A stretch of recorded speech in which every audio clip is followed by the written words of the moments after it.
السلام علیکم ورحمۃ اللہ وبرکاتہ۔ لا حول ولا قوت الا باللہ العلی العظیم۔ آج میری یہ ویڈیو تمام پاکستانی بھائیوں کے لیے ہے جو دشمن کے بیانیے کو اپنا بیانیہ سمجھتے ہیں اور دن رات پاکستان آرمی کے خلاف زہر اگلتے رہتے ہیں۔ آپ کو پتہ ہوگا کہ پاکستان کے اندر ٹیچروں کا محکمہ بھی ہے، ڈاکٹروں کا محکمہ بھی ہے اور وابڈہ والوں کا محکمہ بھی ہے اور بہت سارے محکمے ہیں، لیکن تحفظ کا ادارہ صرف ایک ہی ہے اور اس کا نام ہے پاک فوج۔ اگر زلزلہ آ جائے تو اگر ٹیچروں سے کہیں کہ چلو بھائی مدد کرنے کے لیے چلتے ہیں تو وہ آگے سے آپ کو کیا بولیں گے؟ یہی بولیں گے نا کہ کیا ہمیں اس لیے بھرتی کیا گیا تھا۔ اور اگر ڈاکٹروں سے بولیں کہ سیلاب آ گیا تو چلو نکلو مدد کے لیے تو وہ آپ سے یہی کہیں گے کہ ہم تو اسپتال کے مریضوں کے لیے ہیں۔ تو اب ذرا بڑے دھیان سے اس بات پر غور کریں کہ جب زلزلہ آئے تو پاک فوج، سیلاب آئے تو پاک فوج، جب دشمن سرحد پر للکارے تو پاک فوج، اگر ملک کے اندر کوئی دہشت گرد سر اٹھائے تو پھر بھی پاک فوجی جان ہتھیلی پر رکھ کر میدان میں اترتی ہے۔ کبھی کسی جوان نے یہ نہیں کہا کہ کیا ہم اس لیے پیدا ہوئے تھے، بلکہ ان کو پتہ ہے کہ ہم اسی لیے پیدا ہوئے ہیں۔ یہ وہی لوگ ہیں جو برف میں جم جاتے ہیں مگر چوکی نہیں چھوڑتے، جو تپتے صحرا میں جل جاتے ہیں مگر پرچم کو جھکنے نہیں دیتے، جو خود بھوکے رہ جاتے ہیں مگر قوم کو محفوظ رکھتے ہیں، اور ڈیوٹی پر بھیجتے ہوئے ان کی مائیں ان سے کہتی ہیں کہ بیٹا اگر واپس نہ آ سکو تو وطن کا سر اونچا کر کے جانا۔ پاک فوج یہ صرف ایک ادارہ نہیں ہے، یہ پاکستان کی سانس ہے، یہ مٹی کی غیرت ہے، یہ قوم کا فخر ہے۔ کل جن کی نظروں میں فوج اچھی تھی آج ان کی نظر میں بری ہے، اور کل جن کی نظر میں فوج بری تھی آج وہی اسے اچھا کہہ رہے ہیں۔ یار یہ کیسا نظام ہے کہ 2 منٹ کے لیے بھی کوئی سیاسی لیڈر، کوئی جماعت ایک موقف پر قائم نہیں رہ سکتی۔ آج جو حکمران ہیں کل وہی فوج کو برا بھلا کہہ رہے تھے۔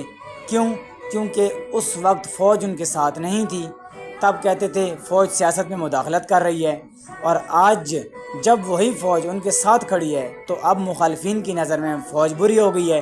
مجھے نہیں معلوم فوج اچھی ہے یا بری ہے، یہ میرا آج کا موضوع نہیں ہے۔ میری بات صرف اتنی ہے کہ یہاں ہر شخص اپنا مفاد دیکھ رہا ہے، ملک کا نہیں۔ ہم نے وطن کو ایک طرف رکھ دیا ہے اور مفاد پرستوں کو سینے سے لگا لیا ہے۔ جس کو بھی اپنا باپ بنانا ہے بناؤ، میں اس سے منع نہیں کروں گا، لیکن اسے ملک کے بعد رکھو، ملک سے پہلے کسی کو باپ مت بناؤ، کیونکہ سب کچھ اگر بچانا ہے تو پاکستان کو بچانا ہے۔ مخالف کے بارے میں نظریہ رکھو، برا ہے مگر اتنا بھی نہیں جتنا تم سمجھتے ہو، اور اپنے لیڈر کو اچھا سمجھو، اتنا بھی نہیں جتنا تم سمجھتے ہو۔ زندگی کا اصول یہی ہے، اعتدال، توازن، برداشت۔ پاکستان کی ترقی اس وقت شروع ہوگی جب قوم سدھرنے لگے گی۔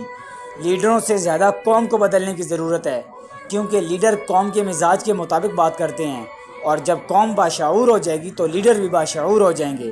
آج کے سیاستدان اس چورن کو بہت زیادہ بیچتے ہیں جو زیادہ بکنے والا ہو، جیسے کہ مہنگائی ختم کا نعرہ، کہیں بدعنوانی کا ختم کا نعرہ، بس وہی نعرہ چلتا ہے جو قوم کے جذبات کو بھڑکا دے۔ لیکن یاد رکھو قومیں جذبات سے نہیں شعور سے بنتی ہیں۔ اب وقت آ گیا ہے کہ ہم جذباتی سیاست سے نکلیں، سچ کو سچ اور غلط کو غلط کہیں، چاہے وہ ہمارے لیڈر کے خلاف ہی کیوں نہ ہو۔ تب ہی وہ دن آئے گا جب لیڈر نہیں قوم خود اپنی تقدیر لکھے گی۔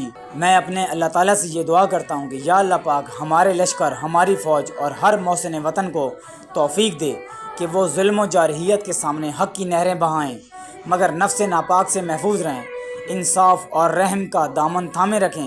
اے مالک ہماری زبانوں سے نفرتیں اور فرقہ واریت کے زہر نکال دے، ہمارے ارادوں کو پاک کر دے اور ہمیں وہ حکمت دے جس سے ہم دشمن کے مقابلے میں سر اٹھا کر غیرت و عزت کے ساتھ کھڑے رہ سکیں۔ اے اللہ ہمیں ہر امتحان میں ثابت قدم رکھ، ہمیں کامیابی دے، فتح دے، مگر وہ فتح جو تیرے حکم اور رضا کے مطابق ہو۔ ہمیں شجاعت دے، صبر دے اور قربانی کا حوصلہ دے، تاکہ ہم نے اپنی قوم اور دین کے لیے جو کچھ بھی کیا وہ تیرے نزدیک قبول ہو۔ آمین یا رب العالمین۔